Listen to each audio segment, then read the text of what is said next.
I think one of the success factor of the project was that most of the working group is working in cities or close to cities. So people from cities are meeting within urban learning, and they had really good times and talked much to each other, and so they could really learn from each other. I joined the discussions here in Vienna, and I visited Stockholm and Paris. It was really interesting for me, and I've taken some pictures in Paris and Stockholm, and I've brought some with me for you to have some colors into this kick-off presentation. Here you have a photo of Stockholm in the late evening, very nice view to the sea, the Austrian guys and the shadows of the Austrian guys in Stockholm.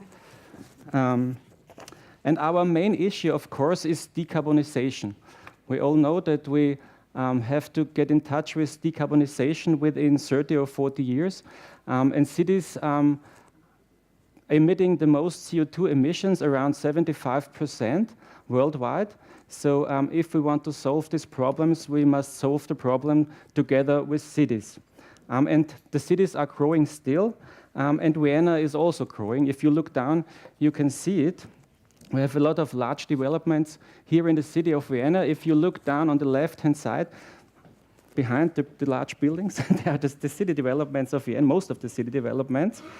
And we have a strategy called a Smart City Framework Strategy. So we want to reduce our CO2 emissions by 80%, but you know even these things.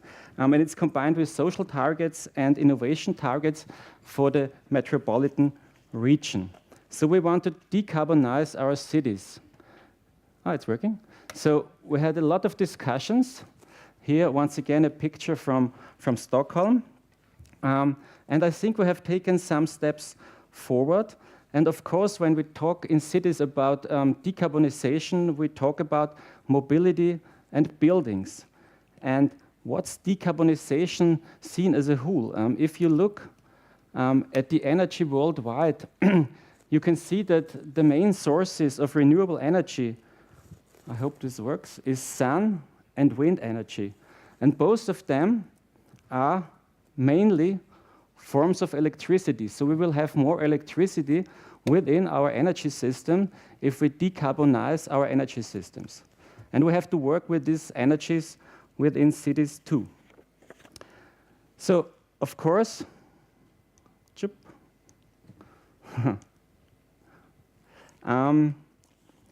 e-mobility is a key if we want to decarbonize our energy systems, because you can use electricity from renewables to drive the cars or the buses, like here in Stockholm, and it's completely senseless to use oil for this.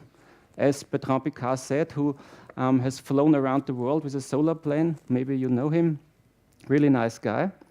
And of course, we need to force the cities in the city centers. I didn't get one in Stockholm, but this year I was in Stockholm, a second one, and then I get one of the bikes.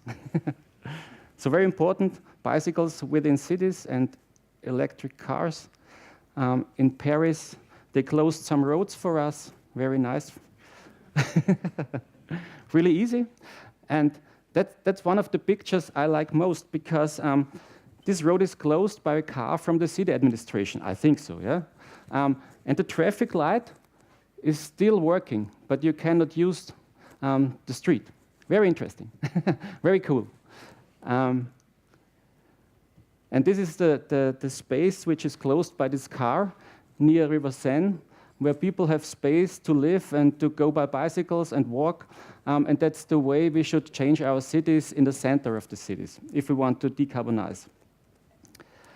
But of course, urban learning wasn't the focus. Mobility, the focus was on CO2 neutral neighborhoods and city planning. And so we had a lot of discussions. You can see here Stefan with his messages, yeah. And it was a hard discussion how we can get in touch with this. We are city planners, we have so much targets, and then you come with your energy targets. That makes it not easier for us, yeah? But it's we must get in touch if we want to decarbonize our energy systems, of course. And we heard a lot of good information from other cities. We get a lot of insights. That's very nice. And I'm an energy planner, so if you want to see it, and as an energy planner, I have 3 missions for city planners and energy planners if we want to decarbonize our cities. And the first mission is an easy one when you talk about buildings and the heating systems. Yeah?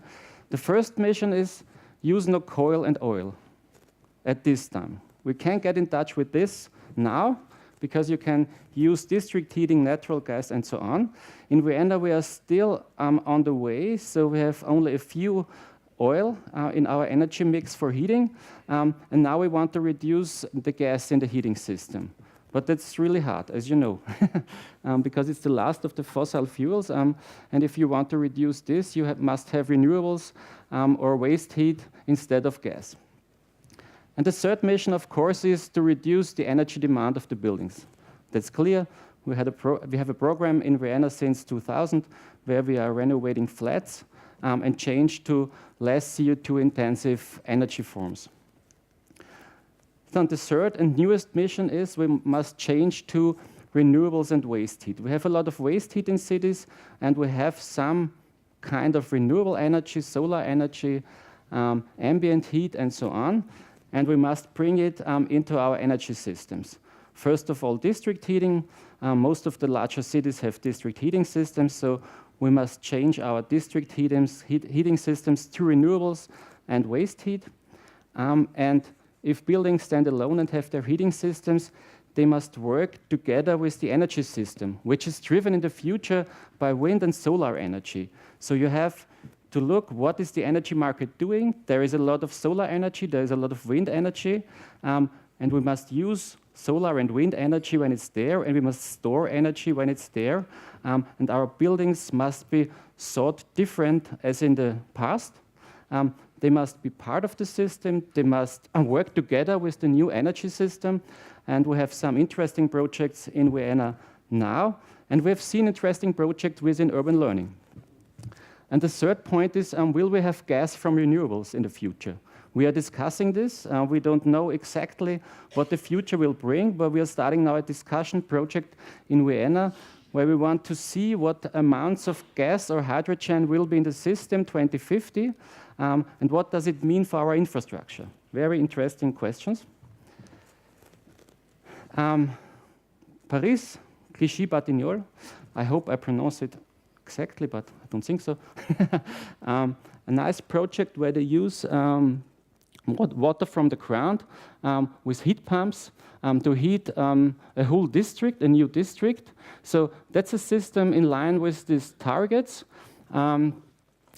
You can use PV from the roofs for the heat pumps. You can use energy for the heat pumps when it's there. Maybe the question of storing, I don't know, is not in this way like I talked about, but we will develop such systems with storages, and then it works in line with the new energy system, I think. So the main technologies we need for this change are heat pumps, PV systems for the buildings, e-mobility, of course, and storages.